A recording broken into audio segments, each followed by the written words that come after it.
last question in this section that we're calling relationships. I am struggling managing my relationship with my husband, who has suffered with depression and anxiety for most of our long marriage. And of course, the last 1 to 4 years has been worse. I try to be compassionate and accepting, and sometimes I succeed. More frequently, however, I find myself impatient, unsupportive, or even angry, and not enjoying his company.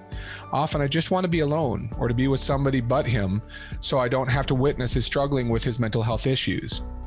Over the years, I've tried many times, many approaches to help him. Now I just remember that it is his journey. Yeah, it's a very natural, I think, state of emotional fatigue that you are entering. You started off with a lot of energy to try to help, but recognize that depression is a state very similar to, let's say, if you're wearing eyeglasses and on top of that you wear dark clip-ons, then however well lit the world is, the world will look dark.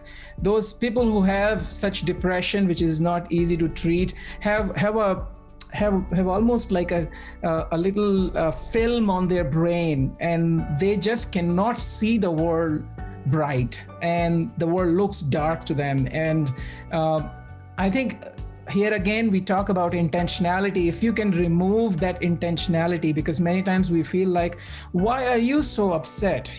Everything is good, and I cannot have fun with you. Why am I stuck with you in this situation? But they're not choosing to be that way. Probably they have adverse genotype. Probably they metabolize their norepinephrine, their dopamine, their serotonin in a way that is not conducive to experiencing uplifting emotions. I can promise you they want to come out of it for sure. So when you remove that, when you understand it from a biological perspective, from a genetic perspective, and also maybe they had adverse childhood experiences that have predisposed them to depression, low self-worth, and then on top of that, adult stressors. So those are the 3 strikes.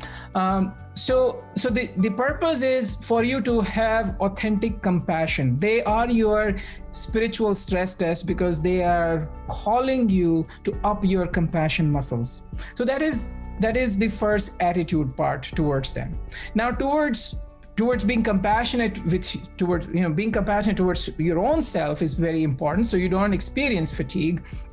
It's very important for you to dilute your time. It's like if the tea is very bitter, you want to put some honey in the tea.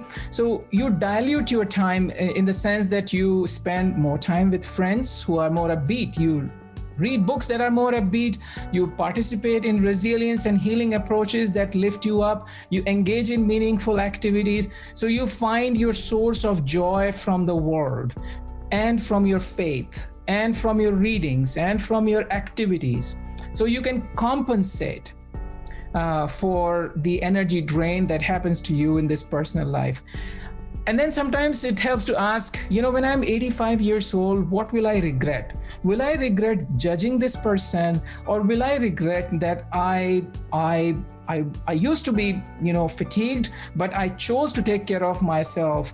And keep in mind, he absorbs your nervous system. So the kinder and more he worries silently that you will leave him.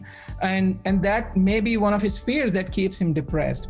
So the more you can send him the message that you're worthy, I care about you, give him meaning, get his help with something so you enhance his self-worth. One of the best ways to enhance his self-worth is remind him how he's right.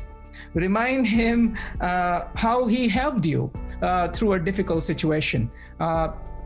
Whatever his strengths are, take his help in those domains. So he feels worthy. So he has a sense of self-worth. So this is your spiritual stress test, your social, emotional, and spiritual stress test. And you'll be really proud of yourself if you pass this, because you'll really rise as a person when you do that.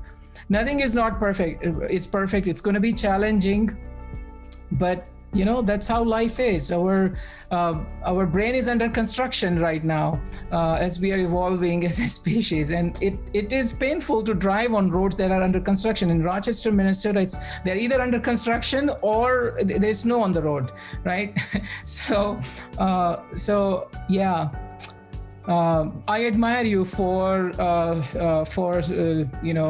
remaining committed to him, for trying to find a path forward, and for your courage in sharing this question.